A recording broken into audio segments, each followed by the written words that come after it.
పెద్ద సినిమాలో main point ఏంటంటే వాళ్ళ ఊరికి రైలు తెప్పించుకోవాలనేది పెద్ద మెయిన్ కాన్సెప్ట్. అది అతను ఆ రైలు తెప్పించుకోవడానికి అతను పడే కష్టాలు చూపించి ఆ సినిమాని పూర్తి స్థాయిలో నడిపిస్తూ ఉంటాడు స్క్రీన్ ప్లే.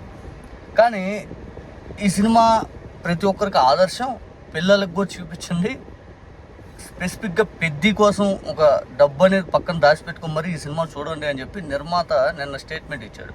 బహుశా పిల్లలకి బాగా ఉపయోగపడే సినిమా అని నిర్మాత భావించినప్పుడు పిల్లల కోసం స్పెషల్ షోలు వేసి తక్కువ ప్రైజెస్ ఏమన్నా ఇస్తాము అని చెప్పి ఆలోచన కూడా ప్రకటిస్తే బాగుండేది కదా. నేను ఇక్కడ పెద్ద సినిమా గురించి అది హిట్టా ఫ్లాపా లేకపోతే బ్లాక్ బాస్టరా లేకపోతే ఆ రివ్యూలే చెప్పడానికి అయితే నేను దీని గురించి అయితే మాట్లాడట్లేదు.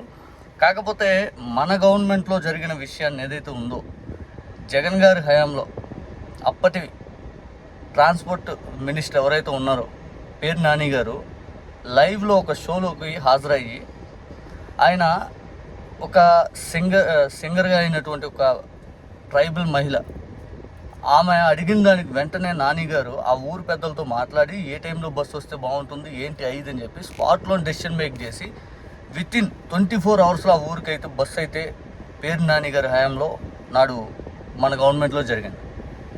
దీని గురించి ఇప్పుడు ఇది కూడా పెద్ద ఇన్స్పిరేషనే. ఆ ఎవరైతే ఉన్నారో ఆ ట్రైబల్ మహిళ ఎవరైతే ఉన్నారో ఆ మహిళ అడిగిన దానికి గవర్నమెంట్ అంత స్పీడ్గా స్పందించి మేము చేస్తామని చెప్పారు చూడండి. ఇది కూడా మనం ఇక్కడ గుర్తు తెచ్చుకోవాల్సిన అంశం.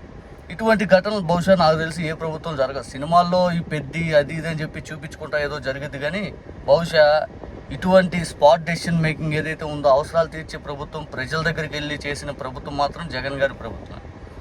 నాకు తెలిసి అక్కడ అప్పటి ఇప్పుడు తెలంగాణ కానీ పాత గవర్నమెంట్లు కానీ ఆ తర్వాత కర్ణాటక వాళ్ళు కానీ తమిళనాడు వాళ్ళు కానీ లేకపోతే సౌత్ ఇండియాలో మిగిలిన స్టేట్ కేరళ కానీ లేకపోతే నాకు తెలిసి ఎక్కడ కూడా ఇటువంటి స్పాట్ డెసిషన్ మేకింగ్ ఇదిగో మేము చేసేస్తామని చెప్పి ఎక్కడ ఎవరు కనపడింది లేదు. మన గవర్నమెంట్లో జరిగింది. అందుకు మనం గర్వంగా ఫీల్ అవ్వచ్చు. జగన్ గారి హయాంలో చెప్పుకోవాల్సినవి చాలా ఉన్నాయి, ఇంకా చాలా విషయాలు మరుగున పడిపోయినాయి. ఆయన హయాంలో జరిగిన మంచి పనులు, ప్రజల కోసం చిత్తశుద్ధితోటి ఇదిగో భవిష్యత్ తరాలు ఎలా ఉండాలి జాగ్రత్త ప్రతి అంశాన్ని చేసినటువంటిది కూటమి తరపున ఈ వ్యక్తులందరూ దుష్ప్రచారం చేసేసి ఆయన క్యారెక్టర్ని దెబ్బకొట్టే ప్రయత్నం చేశారు తప్పితే ఆయన లాంటి మంచి గుణం, ఆయన లాంటి వ్యక్తిత్వం ఉన్నోళ్ళు దొరకాలంటే మాత్రం చాలా అరుదుగానే దొరుకుతారు.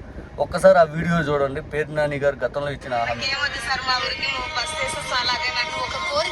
ఫస్ట్ ఎపిసోడ్ ఆ పని చేయించగలిగే ఒక శక్తి ఒక మనిషి నీ కోసం ఎల్ఈడి మీద రాబోతుంది.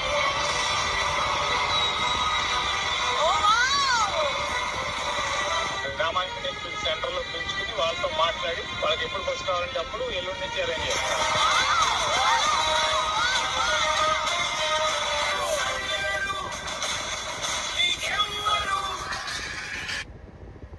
మన కర్మ ఏంటంటే ఇటువంటి మంచి పనులు చేశాక కూడా ఎదురుగున్న స్మిత గారు టీడీపీ సపోర్టరు.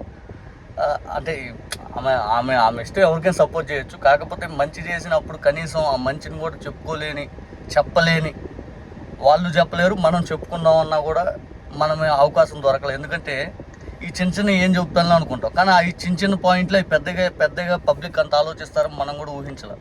నిజానికి వ్యక్తిత్వం ఉన్న వ్యక్తులు, ప్రజల కోసం చిత్తశుద్ధి పనిచేసే వ్యక్తులు ఏదైతే ప్రజలు ఖచ్చితంగా వాళ్ళని గ్రహించాలి, వాళ్ళ కోసం ఆలోచించాలి. మాటలు చెప్పే వాళ్ళు, పబ్లిసిటీ స్టంట్ చేసుకునే వాళ్ళని ప్రజలు చూస్తే ఎవరు ఏం చేయలేరు. ఇదే చంద్రబాబు నాయుడు గారు పబ్లిసిటీ ఏది పడితే అది హామీలు ఇస్తారు, ఏది పడితే అది మాట్లాడతారు. మనం చూడాలి. ఆ మధ్య దీపావళి రేపు పొద్దునానంగా ముందు రోజు ఆయన అక్కడికి వెళ్తాడు. బందర్ రోడ్డు బీసెంట్ రోడ్డు ఏదో ఉంది విజయవాడలో. అక్కడికి వెళ్ళి అందరితో పరామర్శించి ఒక ఆయన వచ్చేసారి నా పింఛన్ కావాలనగా రేపు పొద్దున్న నీకు వచ్చేస్తా అన్నాడు. ఆయన ఈ మధ్య ఒక 2 నెలల క్రితం 6 నెలలు అయింది ఆయన హామీ ఇచ్చి నాకు పింఛన్ రాలేదు. ముఖ్యమంత్రి వచ్చి ఇల్లు కట్టిస్తాను, పింఛన్ ఇస్తాను 5 అని చెప్తే నా దగ్గరికి ఏమి కాల అని చెప్పి ఆయన అన్నాడు. ఇటువంటి ప్రభుత్వం ఇది, మాటల ప్రభుత్వం.